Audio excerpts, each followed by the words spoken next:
mamatay na lang siya para ay 40 days na lang antayin natin at 1 year anniversary tapos kwento na lang siya. Ito po mga kababayan, no, umpisahan po natin Sara Duterte, no? Actually mga kababayan, yun pong issue ni Sara sa confidential fund. Ang pera po na hinahanap doon ay kulang-kulang 600 million, no? Correct me if I'm wrong, kulang or 600 million plus confidential fund ang hinahabol sa kanya doon. 'Di ba? So ngayon mga kababayan, bukod po doon, sa DepEd po, meron po siyang yung mga Nutriban, yung mga pagkain na almost 5 million, at then sa confidential fund niya sa Office of the Vice President na 600 million. Ito pa mga kababayan, may panibagong lumabas na naman ngayon, Diyos mio Marimar, ultimo ang COA, sumasakit ang ulo. Bakit? 12 billion. Kung sa mga pagkain, no, na may mga insekto, so mga pagkain na mga nabubulok na hindi na distribute na 5 billion at yung 600 million na confidential fund. Ito po, mga kababayan, panibago, 12 billion. Diyos mio Marimar. Ay. 12 billion po, mga kababayan. Panibago po ito. Ultimo po ang COA, sumasakit ang ulo. Kung saan po napunta. At mga kahina-hinala. At mga, hindi ko na masabi, kung naalala ninyo, pati Armed Forces of the Philippines or EFP, nako po, sabi ni Ma'am Estrelita Horch, Ken, kamag-anak siguro kita, Garcia, pamilya namin, natutuwa sa'yo manood. Actually po, Ma'am Estrelita, Cebu po. Cebu, ang lola ko po ay malayo-layo ng kamag-anak ni Gwen Garcia ng Cebu. At ang lola ko po sa side ng mama ko ay apo po siya ni Don Mariano Amoy na kaibigan ni Jose Rizal. Ang lola ko, ang mama ng mama ko ay apo po siya ni Don Mariano Belusomo Amoy na kaibigan ni Jose Rizal sa Dapitan City. Maraming salamat po. Sa mga hindi nakakaalam. Yun po yun Basta, I was born and raised surrounded by politician. And thank you. So ito po mga kababayan. So ito na. Nako po. Ito po pakinggan nyo po. Sa mga hindi po nakakaalam, 12 billion po ito. 2023 panahong DepEd Secretary pa si Vice President Sara Duterte, may mga sinitang paggamit ng pondo ng Department of Education, ang Commission on Audit o COA. Sa audit report ng COA sa Department of Education taong 2023, sinabing merong kabuuang 12.3 billion pesos na hindi nakapasa sa audit at kailangang isettle ng DepEd. Narinig ninyo mga kababayan? 12.3 billion na hindi nakapasa sa COA sa kanilang audit. Hindi Naku po mga kababayan. Kita nyo naman po, ulitin ko po ay continue natin tapos ulitin natin i-play. Sa 2023 audit report, nagpalabas ang COA ng mga notice of suspension na nagkakahalaga ng mahigit 10 billion pesos. Mga notice of disallowance na nagkakahalaga ng 2.2 billion pesos at mga notice of charge na nagkakahalaga ng 7.38 billion pesos. Ayon sa COA, ang notice of suspension ay mga transaksyon o account na mukhang iligal, hindi nararapat o irregular kung hindi ito may papaliwanag ng husto.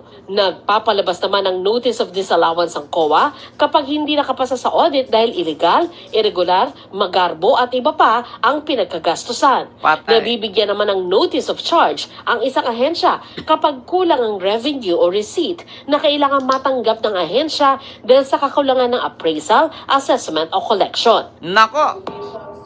Taong 2023 panahong DepEd Secretary pa si Vice President Sara Duterte, may mga sinitang paggamit ng pondo ng Department of Education, ang Commission on Audit o COA. Sa audit report ng COA sa Department of Education taong 2023, sinabing merong kabuuang 12.3 billion pesos na hindi nakapasa sa audit at kailangang isettle ng DepEd. Rinig ninyo mga kababayan. IC San Pedro, maraming salamat po sa yung super sticker ng Australian dollars. Thank you so much po.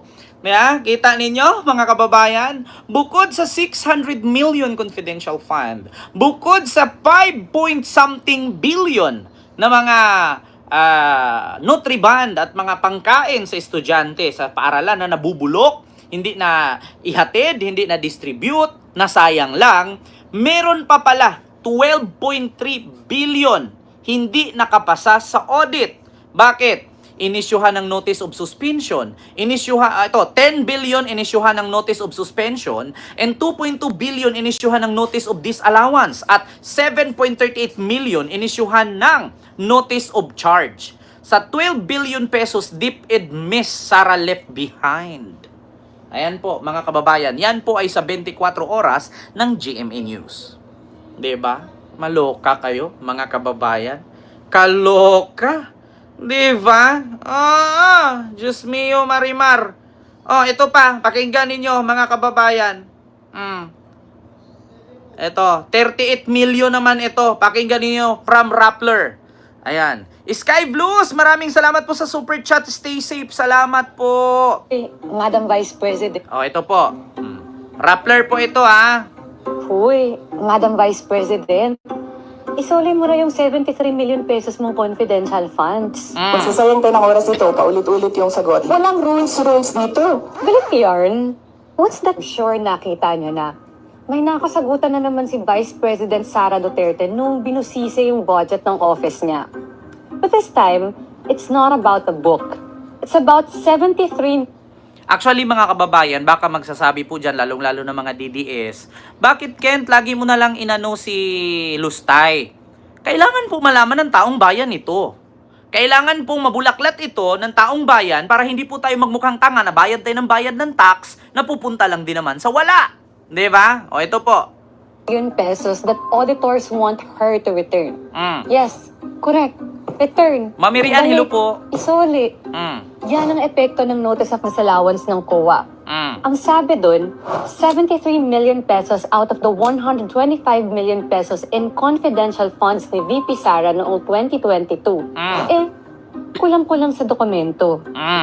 Paano naman kasi? Kaya nga, di ba, mga kababayan, nakalagay doon, merong 10 billion, notice of ganito, merong 7 point something billion, notice of ganito, and merong, di ba, mga kababayan? Kaya eto na, sabi mismo nitong Rappler na si Bunuan ba ito? Hindi ko alam kung anong pangalan nito. Basta siya po ang nagnanarate dito na saan daw dinala ni Sara ang 37 million, no, nakabilang sa 125 million na inubos niya in just 11 days. Binusisa daw ito ng Kongreso ay hindi daw ito masagot-sagot at marami daw palusot. Eto pa. Hindi daw malaman ng COA kung para saan ang 10 million pesos para sa reward. 34.9 million pesos para sa pabuya. Anong pabuya? 24.9 million pesos para sa pabuyang gamot? 3.5 million pesos May ganun ba? Pabuyang gamot? Para saan? Bakit ganun?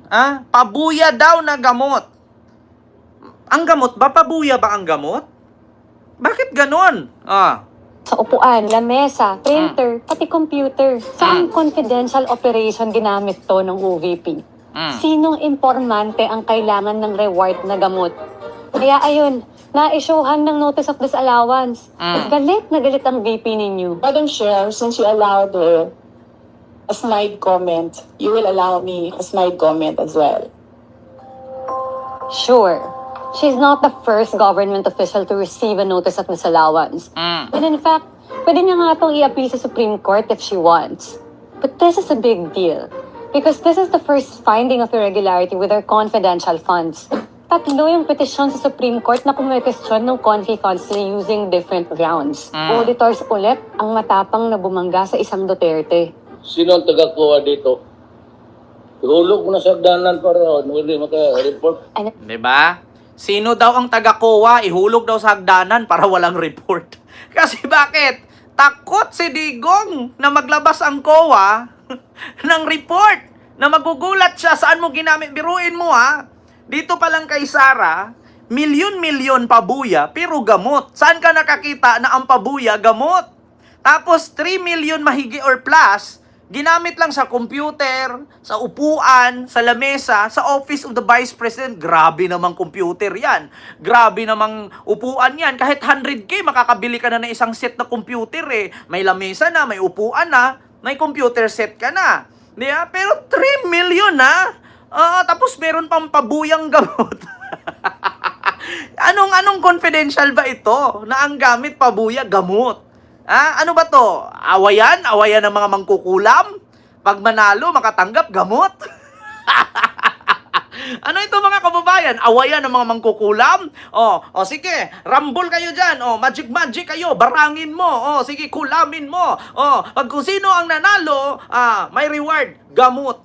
Putang inang yan. Ang galing! Hindi lang pala Mary Grace Piatos, hindi lang din Kokoy Villamin, hindi lang din Jugs Diluga, at hindi lang din Dudong Bunal, Dudong Barok.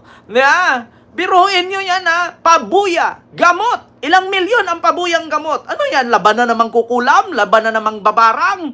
Para pag kung sino yung kalaban mong binarang mo, kinulam mo, kung sino yung manalo, may reward na gamot. Pabuyang gamot. Di ba, Ma'am Guro ako? Ang galing, no? Super! Grabe! Di ba? Anak ka ng devil. Grabe, napag-isip-isip ako, ano kaya ito pabuya na gamot? Tapos nagkakahalaga ng ilang milyon, pabuyang gamot. Ano yung labanan ng mga mangkukulam? Labanan ng mga bambabarang? Di ba? Nakakaglula. Tingnan niyo tingnan. Ulitin ko tingnan niyo Ito. Kasi yung budget ng office niya. But this time, it's not about the book. It's about 73 million pesos that auditors want her to return. Yes, correct. Return. Ibalik. 73 million ang ipinapabalik ng auditor. Hindi nga daw mabalik-balik. Kasi ano bang rason kung bakit ibalik yan? Ito po. Solid. Yan ang epekto ng Notice of Disallowance ng COA. Notice of Disallowance. Ang sabi dun, 73 million pesos out of the 125 million pesos in confidential funds ni VP Sara noong 2022. Kulang-kulang sa dokumento. Paano naman kasi? Kulang sa Hindi document. daw malaman ng COA kung para saan ang 10 million pesos para sa reward. 34.9 million pesos para sa pabuya. Anong pabuya? 24.9 million pesos para sa pabuyang gamot? Diba? 24,990,000. 24,930,000. Pabuyang gamot. Ano to? Labanan ng mga mangkukulam? Labanan ng mga sorcerer? Labanan ng mga witchcraft? Kung sino yung manalo? May pabuyang gamot na 24 million. Putang ina, anong gamot ba to? Fentanyl? Anong gamot ba to? Coca-Cola, pulburon? Biruin ninyo mga kababayan. Diyos mio, Marimar, Ma'am Rowena Ignacio dyan sa Sacramento, California. Diba? 24 million pabuyang gamot. Labanan ng mga mangkukulam at mambabarang. Kung sinong mamatay, may pabuya. Grabe, no? Para tayong nasa planet Mars, tapos yung dimension natin parang nasa biringan. Nagugulat kayo, saan ba to ginamit? Ano ba tong mga, dito, confidential? Ano ba tong mga ganitong usapin? Baka sa biringan. Doon siya nag-duty sa biringan. Mga kababayan. Biruin nyo, 24 million. 3.5 million pesos para sa upuan, lamesa, printer, pati computer. Saan confidential Diba? 3 million plus. Upuan, lamesa, computer. Anong confidential bang Ano bang intelligence fund yan? Diba? Ma'am Emma Baticos. Diyos mio, Marimar. Ako, naniwala talaga ako na labanan na mangkukulam to versus mambabarang. Kung sinong manalo kay mambabarang o kay mangkukulam, merong 24 million na matatanggap pabuyang gamot. Kita ninyo? Bukod sa 73 million sa 125 million na inubos niya in just 11 days, meron pang 12 billion. Putang inang yan. Pati COA sumakit ang ulo. Hindi alam ng COA kung saan ginamit, anong dahilan, saan napunta, at anong binili. Bakit ganun kamahal? So, yan mga kababayan, tapos na tayo dyan. Dito tayo sunod. Ano ba yung sunod?